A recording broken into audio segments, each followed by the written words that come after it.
తాళపాలెం వాస్తవాలని మీకు అందరికీ దేవుని నామంలో శుభములు తెలియజేస్తున్నామండి. ఈ సాయంకాల సమయంలో దేవుని మాటలు తెలియజేయటానికి మీ మధ్యకి వచ్చాం. దేవుని మాట ప్రతి ఒక్కరికి మేలు చేస్తుందండి. ఒక్క 5 నిమిషాలు ఈ మాటలు మీరు ఆలకించండి.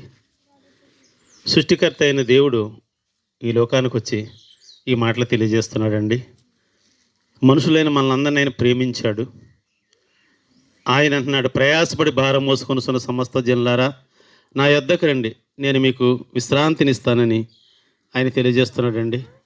ఈనాడు లోకంలో ప్రతి ఒక్కరూ కూడా ప్రయాసపడుతున్నామండి. ప్రయాస లేని మనుషులు అంటూ ఎవరూ లేరు.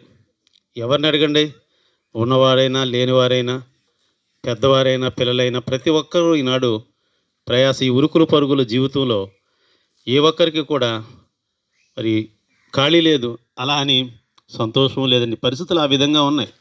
సృష్టికర్త అయిన దేవుడు పరలోకం నుండి ఈ భూలోకాన్ని చూసినప్పుడు అందరూ ప్రయాసంతో ఉన్నారని ఆయన ఈ లోకానికి వచ్చి ఈ మాట తెలియజేస్తున్నాడండి.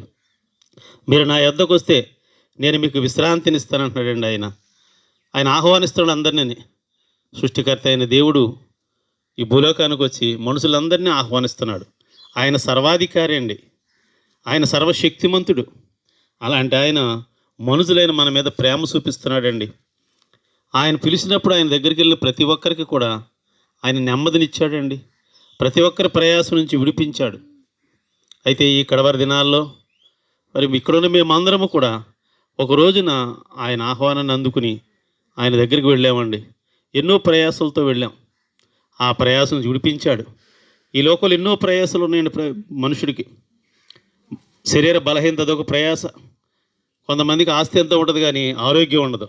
దాన్ని బట్టి వాళ్ళు ఎంతో ప్రయాసం అండి. కొంతమందికి ఆరోగ్యం ఉండదు కానీ ఆర్థిక పరిస్థితులు బాగోని పరిస్థితి, ఏది చేసినా కలిసి రాని పరిస్థితి, దాన్ని బట్టి ప్రయాసం. అలాగే పిల్లల వాళ్ళ చదువుని బట్టి ప్రయాసం. అలాగే గృహిణులు వారి వారి పరిస్థితులను బట్టి ప్రయాసం. భర్త సరిగ్గా లేకపోవడం దాన్ని బట్టి ప్రయాసం. పిల్లల మాట వినకపోవడం బట్టి ఏదో ఒక ప్రయాసంలో ప్రతి ఒక్కరు ఉన్నారండి. అయితే ఎవరు ఏ స్థితిలో ఉన్నారో, ఎవరు ఎలాంటి ప్రయాసంలో ఉన్నారో ప్రభువుకు తెలుసండి. ఆయన దగ్గరికి రాగలిగితే, ఆయన మాట వింటే అండి ప్రతి ఒక్కరి ప్రయాసం చూపిస్తాండి. ఇక్కడ మేము అందరం కూడా ఏదో ప్రయాసలు ఉన్నవారమే. ఒక రోజున ఆయన దగ్గరికి వచ్చాం. మాలో ఉన్నటువంటి ప్రయాసం విడిపించాడు. ఆయన మాకు నెమ్మదినిచ్చాడండి. అయితే మేము పొందుకున్న నెమ్మది మీరు పొందుకోవాలని, మీరు కూడా మీ ప్రయాసం విడిపింపబడాలని ఈ సాయంకాల సమయం మాటలకి మేము తెలియజేస్తున్నామండి. ప్రభువైన యేసుక్రీస్తు వారిని మీ హృదయంలో చేర్చుకోండి. ఆయన ఆహ్వానాన్ని మన్నించి మీరు ఆయన దగ్గరికి రాగలిగితే, అది ఎలాంటి ప్రయాసమైనా, అది బలహీనత కావచ్చు, కుటుంబ సమస్య కావచ్చు, మరొకటే కావచ్చు, చెప్పుకోలేని పరిస్థితులు కావచ్చు, ఏదైనా సరే ఆయన విడిపించడానికి సమర్థుడండి. ఆ ప్రభువు దగ్గరికి మిమ్మల్ని రమ్మని ప్రేమపూర్వకంగా ఆహ్వానిస్తున్నామండి. ఆయన దగ్గరికి రాగలిగితే, ఇది ఒక మతం అని మరి భ్రమపడవద్దండి. ఎందుకంటే ఒకప్పుడు మేము కూడా ఇది ఒక మతం అనుకున్నాం, ఒక వర్గానికి సంబంధించింది అనుకున్నామండి. ఇది మతం కాదండి, మార్గం అండి. ప్రభు అయిన యేసుక్రీస్తు దగ్గరికి రాగలిగితే అర్థమవుతుందండి, ఇది మతము కాదు, మార్గం అని. ప్రభు చెప్తున్నాడు, నేనే మార్గం అంటున్నాడండి ఆయన, నేనే సత్యం అంటున్నాడు ఆయన, నేనే జీవం అంటున్నాడండి.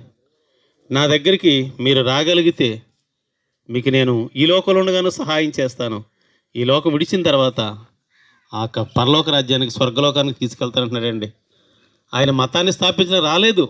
మతం మనల్ని పరలోకం తీసుకెళ్ళదండి, మార్గం పరలోకం తీసుకెళ్తుంది. ఆ మార్గాన్ని ప్రకటించడానికే ప్రభువైన యేసుక్రీస్తు వారు ఈ లోకానికి వచ్చారండి. నేనే మార్గం అన్నారే, నేనే సత్యం అన్నారు, నేనే జీవం అన్నారండి ఆయన. ఈ మార్గంలోకి మీరు రాగలిగితే ఈ లోకంలో ఉన్న ప్రతి ప్రయాసం నుంచి విడిపిస్తాడు.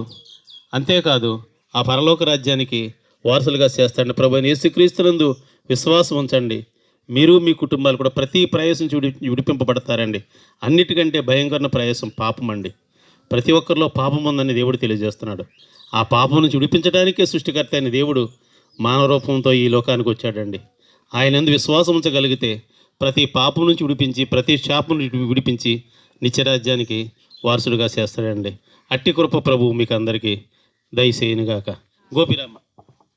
స్తోత్రం నాయన మహోన్నతుడా, పరిశుద్ధుడా, ప్రేమ స్వరూపుడు అయిన తండ్రి, నీ ఘనమైన నామానికి వందనాలు, స్తుతులు, స్తోత్రాలు చెల్లిస్తున్నాము నాయన. ఈ తాళపాలెం ప్రభ గ్రామాన్ని ప్రేమించి నాయన దాన్ని సువార్త తండ్రి ఈ విధంగా ప్రకటించుటకు నీ అమూల్యమైన ప్రభ నీ మాటలు తండ్రి ఈ ప్రాంతవాసులకు తండ్రి అందించిన విధం బట్టి నీకు వేలాద వందనాలు చెల్లిస్తున్నాం తండ్రి.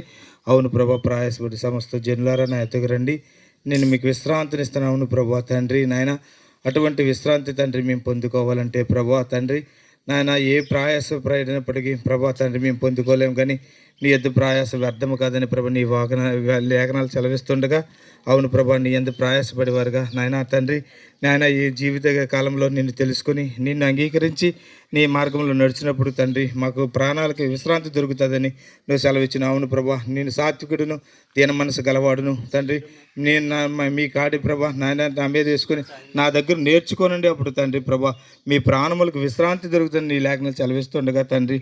అది భారమైనది కాదని సులువైనదని ప్రభా నువ్వు సెలవిస్తున్నావు తండ్రి. అవును ప్రభా, ప్రతి ఒక్కరము తండ్రి ప్రభా యేసుక్రీస్తు నిజమైన దేవుడిని గుర్తెరిగి వారు ప్రభా నాయన నిన్ను తెలుసుకున్నప్పుడు వారు తండ్రి విశ్రాంతిలోకి నాయన ప్రవేశింపజేయ దేవుడు కనుక ప్రతి ఒక్కరూ తండ్రి ఆ నిత్యత్వంలోకి వెళ్ళాలంటే ఆ తండ్రి నాయన ప్రభా స్తోత్రం నిన్ను తెలుసుకునే భాగ్యము ఈ ప్రాంతవాసులకు దయచేయండి. నీ గొప్ప రక్షణకి ఈ ప్రాంతవాసులందరికీ దయచేయమని నాయన ఈ ప్రార్థన కూడా నీ పాదసన్ని చేర్చుకోమని యేసుక్రీస్తు నామంలో అడిగి వేడుచున్నాం తండ్రి. ఆమేన్.